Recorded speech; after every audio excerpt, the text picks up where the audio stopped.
And joining us now from Capitol Hill is House Majority Leader Eric Cantor. Sir, good to have you with us this morning. Good morning, Erica. As we looked at, and it has been sort of analyzed, of course, over the past few days, the Republican plan, it essentially looks to slash the deficit through cuts.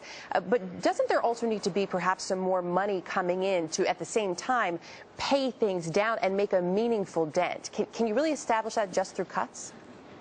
Erica, you're right. We cannot fix our fiscal crisis and bring down the debt just through cuts alone. But everybody understands that Washington has been on a spending binge of late, and we've got to start spending money the way that the taxpayers are right now, and that's learning how to do more with less.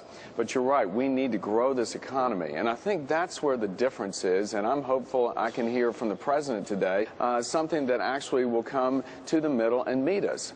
I don't think there are many Americans right now who want to pay more taxes. We're a few days out from tax day, and I think most people understand that Washington doesn't have a revenue problem, it has a spending problem.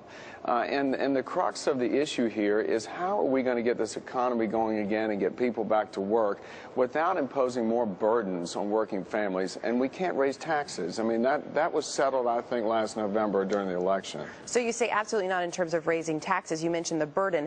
The goal, which we've heard from representatives, of course, on both sides of the aisle, is to not continue to pass this debt down to everyone's children. But at some point, does there have to be a little give and take? Because as we're seeing in the Republican plan, there are tax cuts for the wealthiest Americans, yet there are also cuts and changes to social services programs for some of the neediest here, for seniors and for the poor.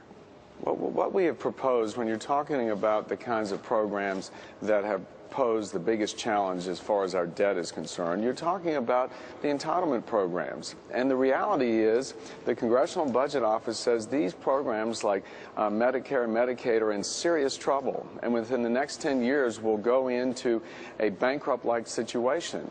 We want to save these programs for the people that need them. That's our goal. We don't think that you should let people who need a safety net out there on their own. We believe in a safety net for those who need it, not for those who don't.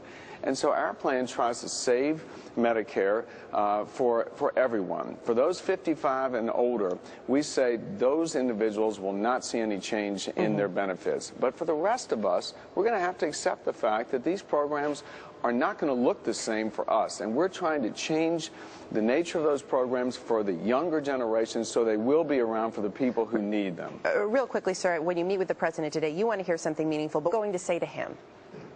Well, we're going to say to him, look, that we're glad you're finally coming to the table. You know, the president has missed the opportunity when he presented his budget to the country in the State of the Union address. He missed the opportunity to even talk about the specifics that he envisioned to how to address the debt problem we've got in this country. So I'm looking forward to telling him, look, we want to work with you. We've got problems, and they were caused by both sides. And we want to come together. We want to work with you to try and fix this debt problem and get the economy back on track so more people can get back to work. We will be looking for the results of that meeting and for more of the many meetings to come on the budget. Congressman Eric Cantor, thanks for your time this morning. Thank you.